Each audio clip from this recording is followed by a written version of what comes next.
ना मी असं काही जुगाड केला होता काय ते पुढे व्हिडिओमध्ये मी तुम्हाला सांगतेच, पण त्या अगोदर ना आई आणि मी किचनमध्ये असलो ना आमचे साहेब असे येतात आणि ना अशी भांड्यांची उचकापाच करत बसतात डब्यांची. आता ह्याचा अंगठा ह्याच्यामध्ये सापडणार आहे आणि हा आहे ना खोटं खोटं रडणार आहे. हे आमचं आहे ना नेहमीच चालू असतात. आमचे ज्यांच्या घरात लहान मुलं आहेत ना ते या गोष्टीशी सहमत असतीलच की ही मुलं कशी डेंजर असतात. आता जेव्हापासून आम्हाला चालायला यायला लागलं तेव्हापासून नुसतंच चालायचं, बसायचं अजिबात नाही. आता हे जे टोमॅटो फ्रेश दिसत आहेत ना ती वरती मी टेरेसवरती लावली होती आम्ही, त्यातलीच ही टोमॅटो आहेत आणि खरंच खूप छान लालबुंद झालेली होती. आता काय तो जुगाड तुम्हाला मी सांगतेच. आज मला करायची होती वाटाणा बटाट्याची भाजी. आता ओला वाटाणा नव्हता, म्हटलं भिजवलेला वाटाणा होता.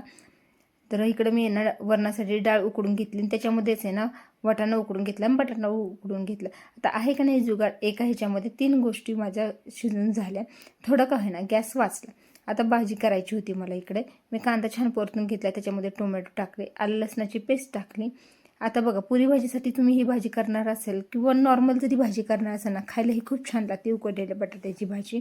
त्याच्यामध्ये अर्धा चमचा हळद, 1 चमचा लाल तिखट, अर्धा चमचा धने पावडर टाकून आहे ना बटाटा आहे ना याच्यामध्ये जास्त मोठे पण ठेवायचे नाही, जास्त बारीक पण करायचे नाहीत.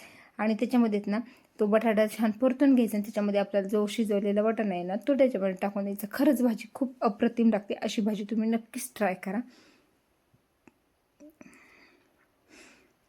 आणि या भाजीला ना थोडंसं गरम पाणी टाकायचं उकळलेलं. याची तरी जशीच्या तशी राहते, गार पाणी टाकलं की तरी निघून जाते. आणि छान कोथिंबीर पिरून द्यायची. आता ज्यावेळेस मी भाजी बनवत होते ना त्यावेळेस ध्रुवचं चाललं होतं, मम्मा काय भाजी बनवते. म्हटलं बटाट्याची भाजी बनवते. म्हटलं मी नाही खाणार.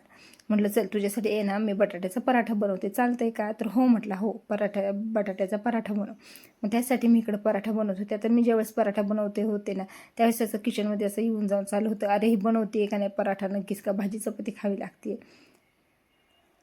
भाजी चपाती खा नाही तर पराठा खा, पण काहीतरी पोटात घाल असं माझं म्हणणं. आता ह्या पराठ्याला ना दोन्ही बाजून छान आहे ना बटर लावून शेकायचं, खरपूस भाजायचं. खरंच खूप छान लागतं, अप्रतिम.